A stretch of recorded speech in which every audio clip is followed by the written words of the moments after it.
Muhammad bin Abdullah wa ala alihi wa sahbihi wa man walah wa ba'du. هل عنده كتاب الأذكار بالترجمة؟ موجود؟ كان موجود. خذ معك. شوف الكتاب حق باب الوطاس تقريبا.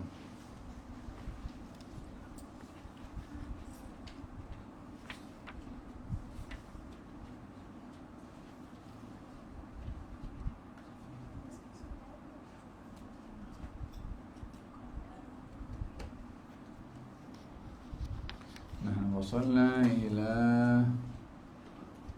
اللهم صل على سيدنا محمد. فاصل في من عطس ولم يحمد ولم يسمع حمده أو سمعه البعض. بسم الله الرحمن الرحيم. قال الإمام النووي في كتابه الأذكار. Kenapa bertukar? Oh, cepat angkat. Ayo, atau dicek dulu tadi.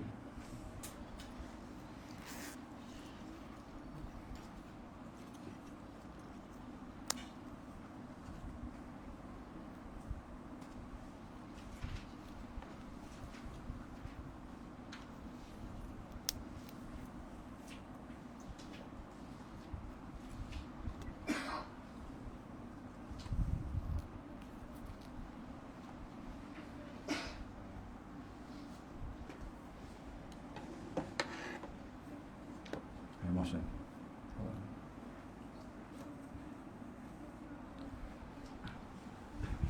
حصل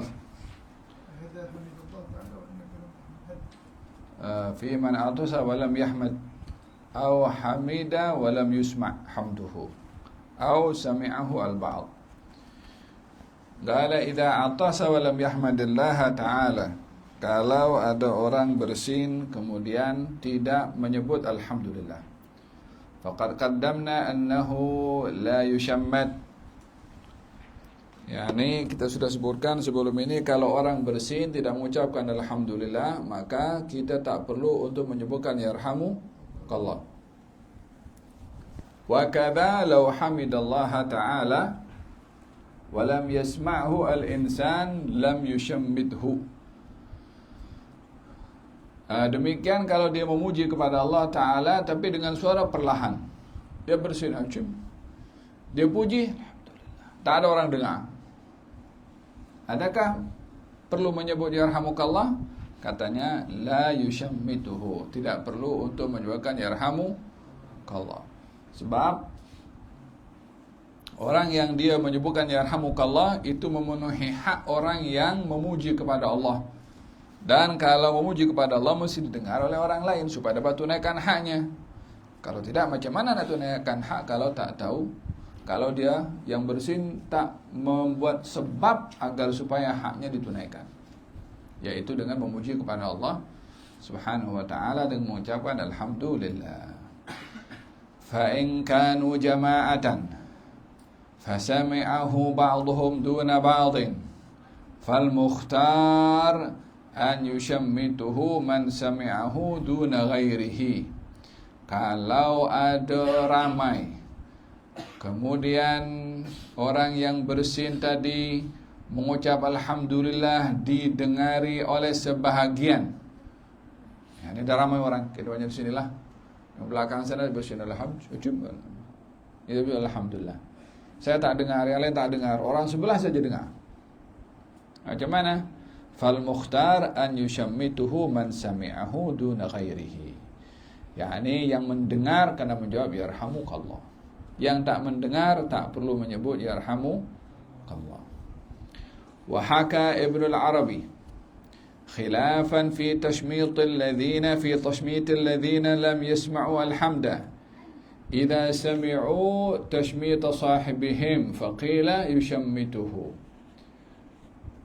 Katanya Ibnu al-Arabi mengatakan, kalau ada orang bersin mengucap alhamdulillah tapi tak ada orang yang dengar, kecuali orang sebelah saja dengar. Orang sebelah dengar kata yarhamukallah, Maka yang lain baru tahu kalau yang sebut yarhamukallah dengar kepada orang bersin tadi mengucap alhamdulillah. Maka yang lain yang mendengar yarhamukallah katanya juga menyebutkan yarhamukallah walaupun tak dengar. Yani tak dengar ucapan alhamdulillah daripada orang bersin, hanya mendengar orang menyebut yarhamukallah. Maka yang lain pun juga akan menyebutkan yarhamukallah juga walaupun tidak mendengar.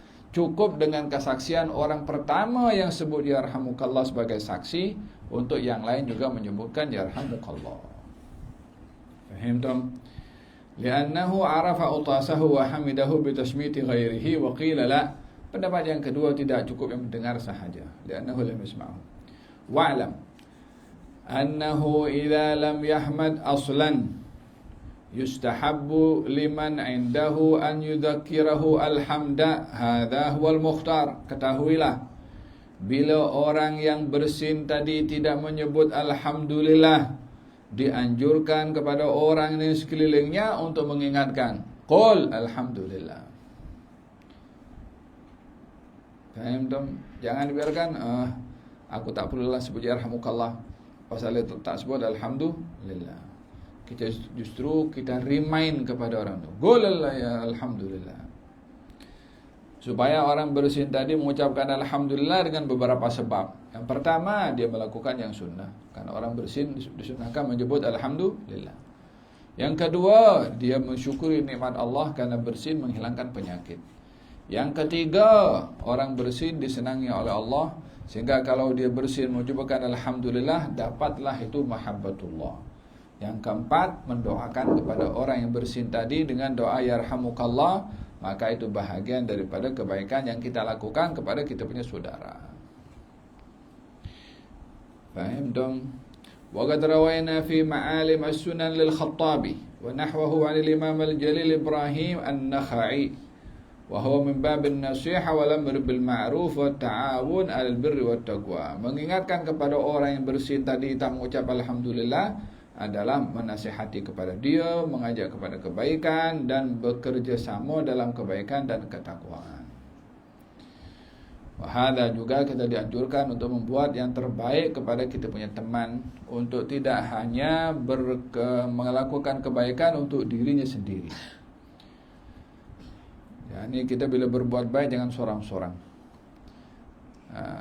Nak masuk syurga jangan sorang-sorang. Ajak yang lain dengan amal kebaikan. Faham tu? Syurga terlalu luas untuk dihuni oleh kita je seorang. Jangan sampai kita kedekut nak mengajak kita punya kawan. Ad-dal 'alal khair kafa'ilih, yang menunjukkan kepada kebaikan sama pahala dengan yang melakukan. Okey je. Okey, kenapa nak tukar pula? Tukar tadi suruh mula, nak kelah nak tukar. Wa za'ama annahu jahlun min fa'ilihi wa akhta'a fi za'mihi bal as-shawab istihbabuhu lima dzakarnahu wa billahi at-taufiq. Faslun fima idza atasa yahudiyyun. Macam mana kalau yang bersin itu orang Yahudi? Rawaina fi sunan Abi Dawud wa Tirmidzi wa ghairihima bil asanid sahihah an Abi Musa al-Ash'ari radhiyallahu anhu qala kana al-yahudu yata'atasuna 'inda Rasulillah sallallahu alaihi wa alihi wasallam. Katanya orang-orang Yahudi juga bila bertemu dengan baginda Rasulullah mereka juga bersin. Naam. Yarjuna an yuqala lahum yarhamukumullah fayaqulu yahdikumullah wa yuslihu balakum. Katanya kalau orang-orang Yahudi itu bersin di hadapan Rasulullah sallallahu alaihi wasallam, mereka mengharap agar supaya mereka mendapatkan doa yarhamukumullah. Sehingga Yahudi itu akan memberikan doa kepada orang Islam, yahdikumullah. Yani yahdikumullah kemana maksudnya Yahudi? Kepada agamanya Yahudi lah. Ya kan? Kalau Yahudi kata kepada orang Islam, semoga Allah beri hidayah kepada kamu, kepada agama dia lah. Sementara mereka sudah memalsukan wahyu yang Allah turunkan kepada Nabi Musa. Jadi tak perlu untuk menyebutkan yarhamukallah. Faham? Sebab rahmat itu khusus kepada orang beriman. Wa rahmatan wa kana bil mu'minina rahima. Allah itu merahmati kepada orang-orang yang beriman. Lihatlah kita dalam bab yang lalu ketika diajarkan mengenai ucapan salam kepada orang-orang ahlul kitab, maka kita hanya menyebutkan assalamu alaikum. Tak perlu menyebut warahmatullahi wabarakatuh, karena rahmat dan barakah hanya untuk orang-orang yang beriman. Nah, katanya faslun fi man atasa wa huwa yuhaddithu hadithan. Rawaina fi musnad Abi Ya'la al-Musri ma'a kitab ya mahfuz. Gerak. Kami riwayatkan di dalam musnad Abu Ya'la al-Musri daripada Abu Hurairah radhiyallahu anhu, dia berkata Rasulullah sallallahu alaihi wasallam bersabda, man haddatha hadisan fa'atasa 'indahu fa huwa hadduh. Siapa yang sedang berbicara kemudian bersin, maka apa yang dibicarakan adalah benar. Semua sanadnya thiqat, kecuali Baqiyah bin Walid yang dibahaskan dalam kalangan ulama. Kebanyakan ulama dan imam berhujjah dengan riwayatnya apabila meriwayatkan daripada perawi Syam. Hadis ini juga meriwayatkan daripada Muawiyah bin Yahya Asy-Syami.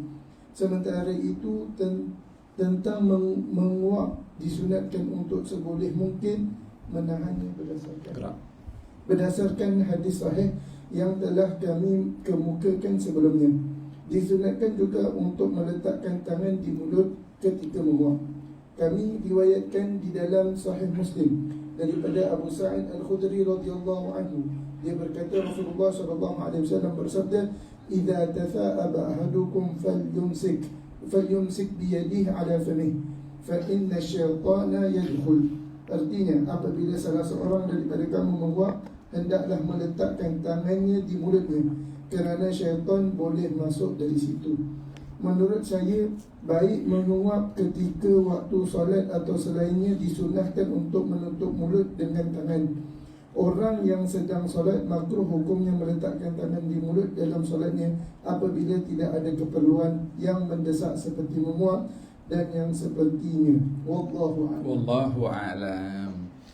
Katanya orang kalau berbicara tentang satu pembicaraan lalu dia bersin saat berbicara, kebiasaannya apa yang dibicarakan itu adalah benar, karena bertepatan dengan bersin, yang mana bersin itu sebagaimana dalam hadis yang lain sebelumnya kita dah bahas, kalau itu adalah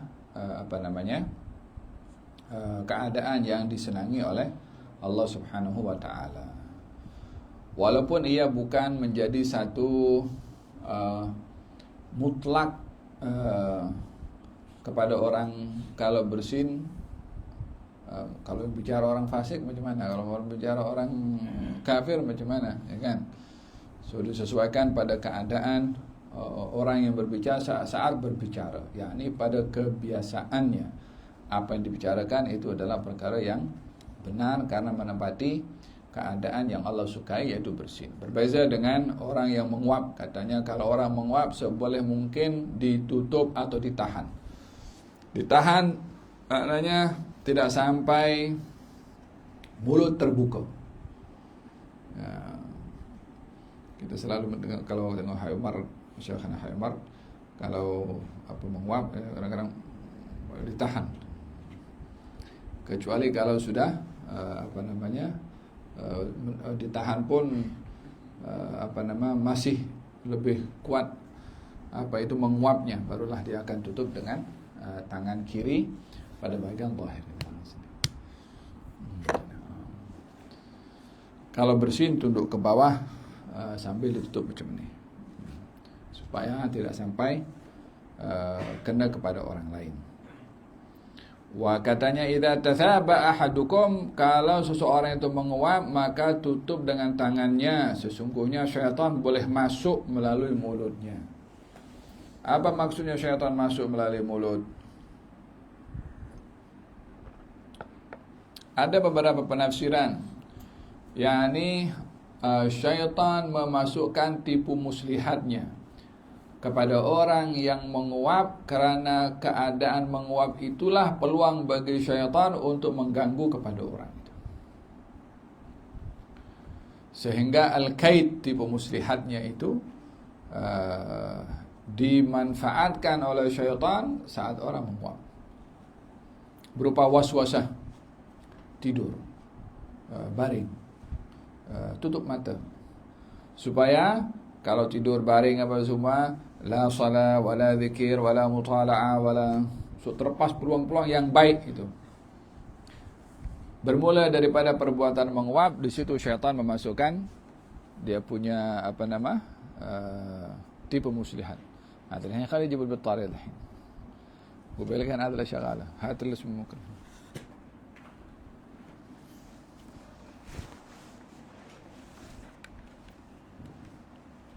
من الأول.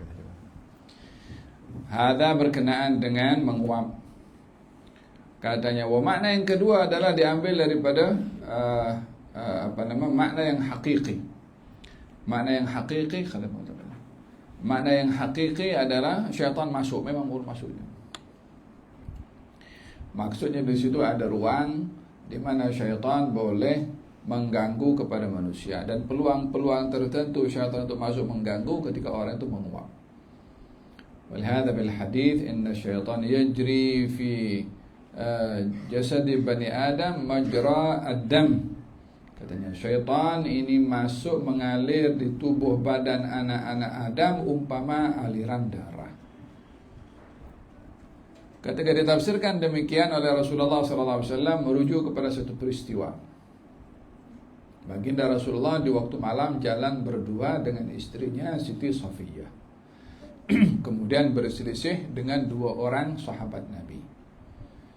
Dua sahabat Nabi melihat Nabi jalan berdua, maka mereka segan nak mendekat kepada Nabi karena Nabi sedang bersama dengan istrinya. Maka mereka mempercepat langkahnya.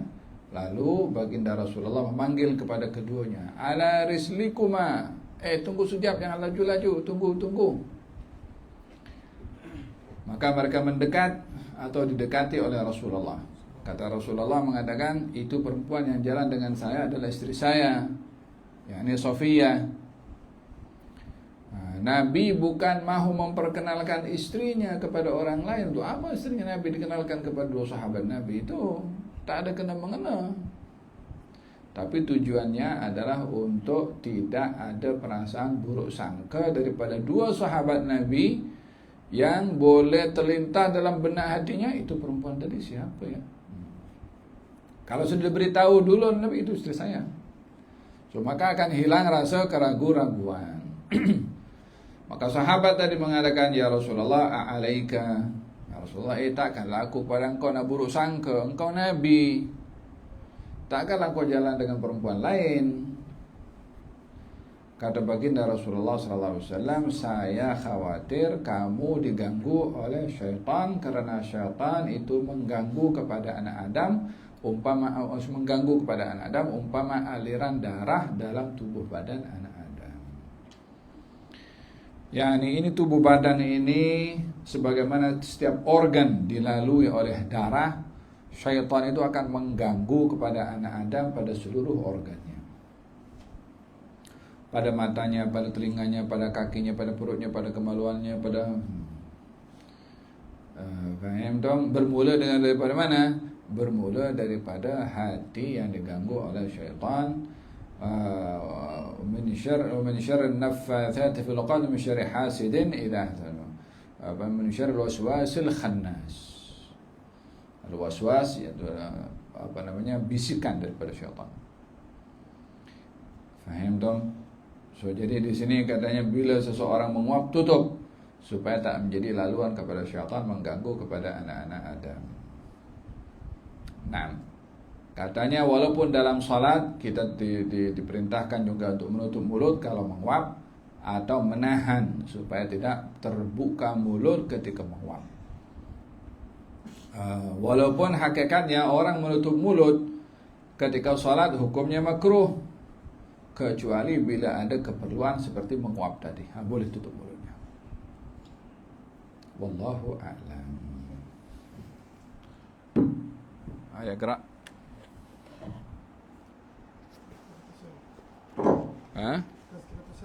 Tazkiratus Sami. Nah.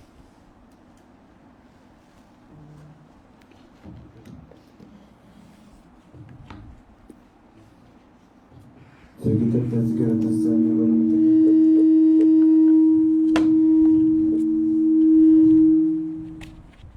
Kitab Tazkiratus Sami wal Mutakallim fi adab al-alim wal muta'allim al-Imam al-Qadi bin Jama'ah al-Syafi'i.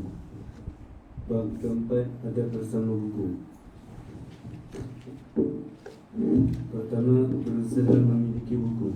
Sewajarnya penuntut ilmu mengambil berat untuk memiliki buku-buku yang diperlukan dalam pengajiannya dengan sedaya upaya agar dapat membelinya. Sekiranya tidak mampu, buku tersebut perlu diperolehi dengan cara menyewa atau meminjamnya, kerana buku merupakan alat atau perantaraan untuk mendapatkan ilmu. Namun jangan jadikan usaha mendapatkan dan membanyakkan buku sebagai tanda kejayaan dalam ilmu, serta mengumpulkan buku sebahagian daripada tanda mempunyai kefahaman ilmu, sebagaimana yang dilakukan oleh ramai orang yang mendakwa sebagai ahli fiqh dan hadis. Alangkah indahnya ucapan ini, idza lam takun hafizan wa'iyan fajam'uka bil kutubi la yanfa'u. Maksudnya, sekiranya kamu bukanlah seorang yang menghafaz dan memahami ilmu, maka buku-buku yang kamu himpunkan itu tidak mendatangkan manfaat. Apabila kamu mampu memiliki buku dan dengan membelinya, maka jangan pula kamu sibuk untuk menyalingnya. Tidak sewajarnya seseorang menyibukkan dirinya dengan menyalin buku, melainkan buku yang tidak mampu diperolehi disebabkan tiada wang ringgit atau tidak mampu membayar upah kepada penyalin kitab yang bekerja menyalin kitab. Janganlah terlalu tertarik dengan kitab yang cantik tulisannya untuk dibeli. Sebaliknya, hendaklah memfokuskan terhadap kesahihan buku dan pembetulannya, sahih dan tasbih. Janganlah meminjam buku sedangkan diri mampu untuk membeli atau menyewanya. Naam, hadha adab at-talabah, adab pelajar. Ketika belajar terhadap buku yang dibaca, buku yang dijadikan muqarrar sebagai silibus, atau buku dekat library, atau buku dekat mana saja, baik itu library pribadi atau library umum, melihat kepada buku dan kitab sebagai ilmu dan maklumat, sehingga menghargai kepada kitab dan buku itu bukan karena kulitnya, tapi karena isinya. Faham dong? Itu Al-Quranul Karim. Kalau kertas yang digunakan sebagai tulisan Quran, kertas yang sama digunakan untuk surat kabar, tetap akan berbeza, bukan kerana kualiti kertasnya, tetapi kerana apa yang ditulis dalam kertas itu. Kertas kalau ada surat kabar, mungkin boleh jadikan bungkus makanan ke, wala dijadikan apa sih. Tapi kalau kertas yang sama isinya Al-Quran, orang akan cium kalau ada di bawah tanah dan diangkat dibersihkan. Kertasnya sama, iya, kontennya tak sama. Oleh sebab yang demikian, di dalam kita membaca buku, dan buku itu sebagai sumber maklumat dan sumber ilmu, menghargai kepada isinya. Yanbaghi li talibil ilmi an ya'taniya bi tahsil al-kutubil muhtaj ilaiha ma amkanah. Hendaklah seorang pelajar itu mengambil berat untuk dia memiliki buku yang diperlukan. Tidak kedekut kalau punya duit untuk membeli. Tidak malas untuk mencari buku untuk dia bawa ketika pergi hadir kelas. Faham dong? Beza orang pergi hadir kelas tak bawa buku. Dalam keadaan dia hadir kelas tak bawa buku, menyesalnya aku tak bawa. Kenapa aku tak bawa? Dengan orang datang pergi kelas tak bawa buku, bawa tak bawa, same. Dia tak ada beza. Okey je. Komputer kita punya otak ini.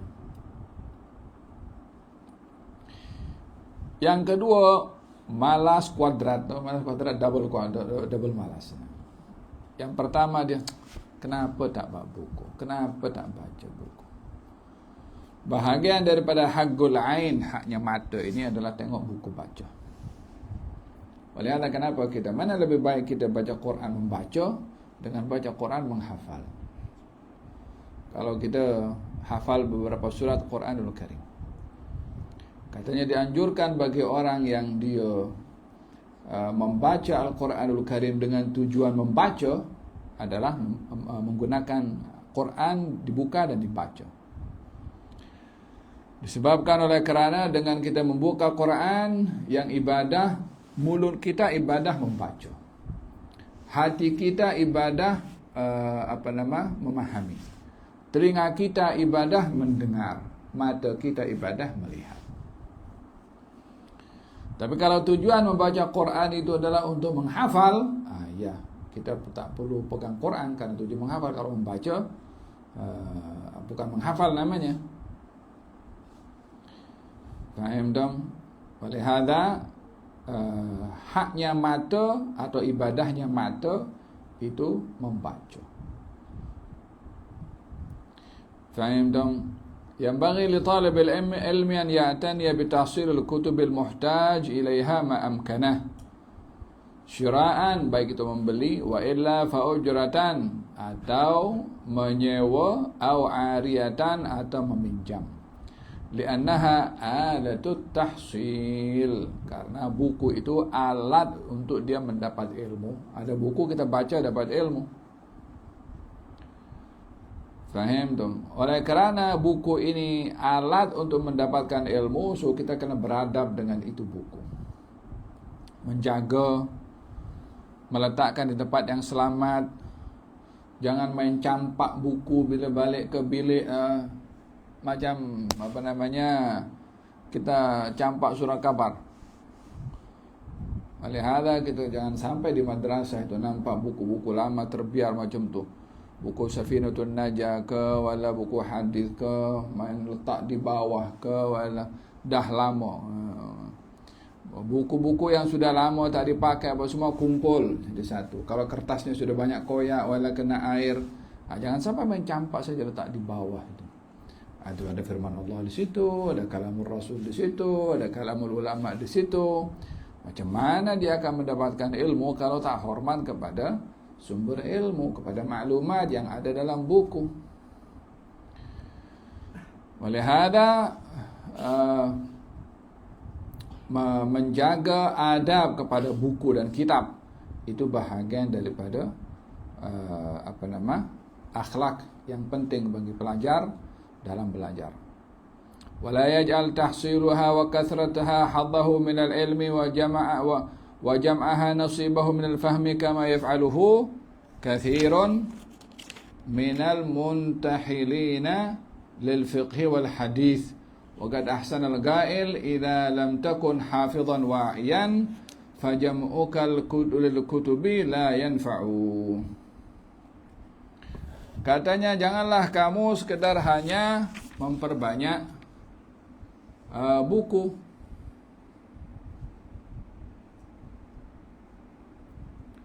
melainkan memahami apa yang ada di dalam buku. Kalau kamu tidak boleh menjadi orang yang memahami dan hafal kepada buku, kepada kitab atau buku, maka kamu menghimpunkan buku-buku tak ada guna.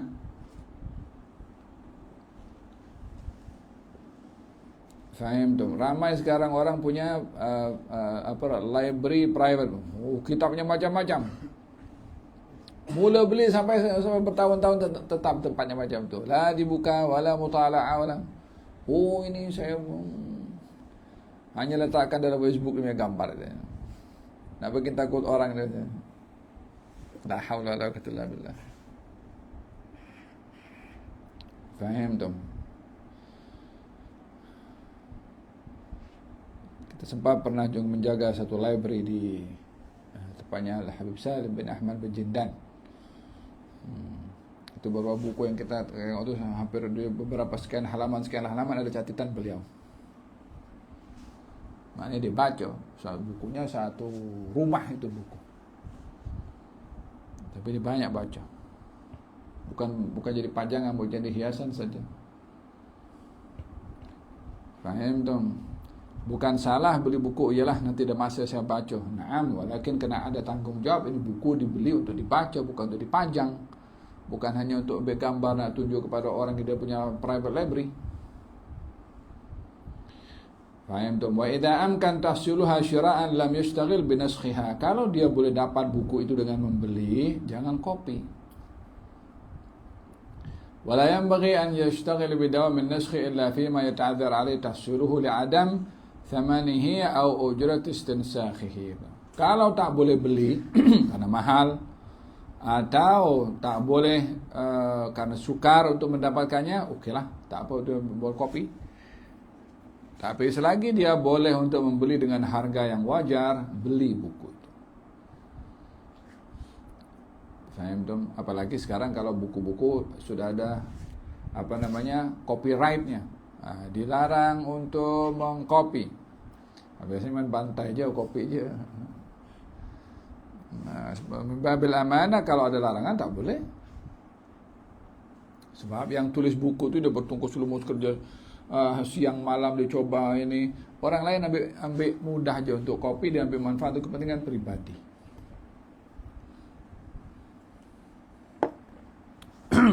Faham tak? Dulu itu buku-buku hanya awal-awal saja mahal. Lepas tu jadi jatuh murah dah. Pasal banyak orang tipu punya kopi. Lagi-lagi kopi, bila mana kopi dia sebiji macam tu buku. Padahal dia tak buat kerja, tak cetak, tak, hanya kopi je. Kemudian binding. Nah. Wala yahtam al-mushtaghil bil mubalagha fi tahsin al-khatti wa innama yahtamu bi sahihihi wa tashihihi. Dalam membeli buku tidak hanya fokus kepada kulitnya atau kertasnya, melainkan memastikan kepada isinya. Betul ke? Sekarang di dalam kita membeli buku ataupun kitab, ada macam-macam harga, ya kan? Masing-masing kembali kepada niatnya, tapi intipati dalam kita menjual buku adalah untuk memberikan manfaat ilmu pada orang, bukan kepada berniaga untuk mendapatkan keuntungan semata-mata. Walaupun tidak salah dia berniaga buku, hanya niat untuk kita memberikan manfaat ilmu yang ada dalam buku, itu menjadi keutamaan. Bahkan yang menjual buku akan mendapat pahala juga menyebarkan ilmu, bila pada penjualannya memaksudkan adalah untuk menyebarkan ilmu. Faham tak?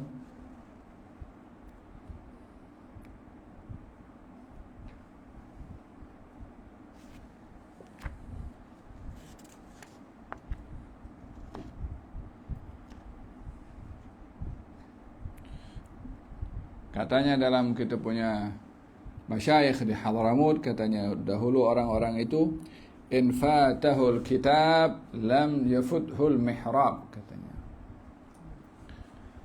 Kalau mereka terlepas daripada kitab, mereka tak terlepas daripada mihrab. Maksudnya mereka punya kehidupan itu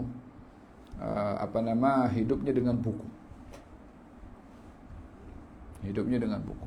Tiada waktu kecuali dengan membaca. Di antara mereka ada seorang bernama Al-Habib Abdullah bin Umar bin Yahya, Sahibul Bagarah, katanya digelari dengan Sahibul Bagarah. Beliau adalah seorang yang dia katanya kutu buku. Orang kata bilang kutu buku namanya, suka sangat dengan buku. Sehingga satu hari beliau banyak berguru dengan para masyayikh di zamannya. Di antaranya adalah Al-Habib Abdullah bin Husain bin Tahir dan juga Al-Habib Tahir bin Husain bin Tahir, mak saudaranya. Alim, allama besar. Al-Habib Abdullah bin Husain bin Tahir ini ada seorang ibu yang alimah, faqihah. Sehingga dikatakan bahwasanya ibunya itu karena ilmunya sampai kepada darjat mujtahid, hanya kehilangan satu syarat saja, yaitu laki-laki. Dan sungguh ilmunya dia sama luar biasa. Dahulu katanya kalau mengajar, oleh Abdullah itu mengajar, bila ada apa-apa yang perlu untuk diluruskan, ibunya akan ketuk daripada belakang itu. Bila ketuk, maknanya dia berhenti sekejap, dia pergi masuk dalam dulu, dengar apa kata ibunya, balik sampaikan apa yang dikatakan oleh ibunya. Maknanya masa dia mengajar itu dipantau oleh ibunya. Satu hari beliau ketika berkahwin, dalam hari perkahwinannya itu syekh gurunya ingin bergurau dan ingin menguji sejauh mana kecintaannya kepada buku pada malam perkahwinannya. Jadi masa itu selepas akad nikah, hari itu masa nak pergi bilik, diletakkan buku baru pada meja di laluan menuju ke biliknya, bilik pengantin. Di perjalanan nampak itu buku, tengok buku, ini buku baru. Diambillah itu buku, bawa dalam bilik. Sepanjang malam dihabiskan itu buku sampai khatam.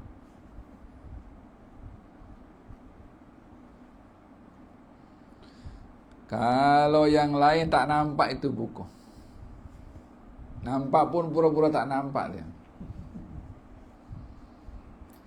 Dia punya asyik sama buku itu luar biasa.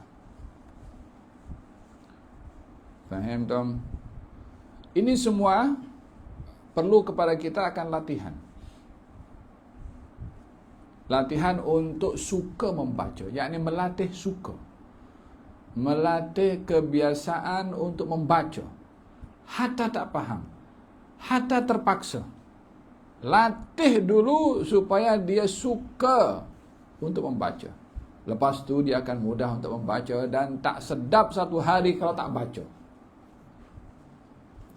Bergantung kepada apa yang kita biasakan diri kita kepada kebiasaan-kebiasaan yang baik atau sebaliknya. Faham Tom? Latih diri untuk suka dalam membaca supaya timbul rasa suka pada bacaan. Surat pertama turun kepada baginda Rasulullah, Iqra, baca. Faham Tom? Semoga Allah Subhanahu Wa Taala tanamkan kepada hati dan jiwa kita suka membaca dan istiqamah dalam membaca, dan dibuka pintu-pintu pemahaman dalam bacaan dan ma'rifah kepada Allah Subhanahu Wa Taala dan ilmu laduni ya arhamar rahimin. بسر الفاتحة إلى حضرة النبي الرحمن الرحيم مالك يوم الدين إياك نعبد وإياك نستعين صراط المستقيم صراط الذين أنعمت عليهم غير المغضوب عليهم ولا الضالين. اللهم صل وسلم على سيدنا محمد. الحمد لله رب العالمين. ربنا انفعنا بما علمتنا، رب علمنا الذي ينفعنا، رب فقنا وفق أهلنا وقرأ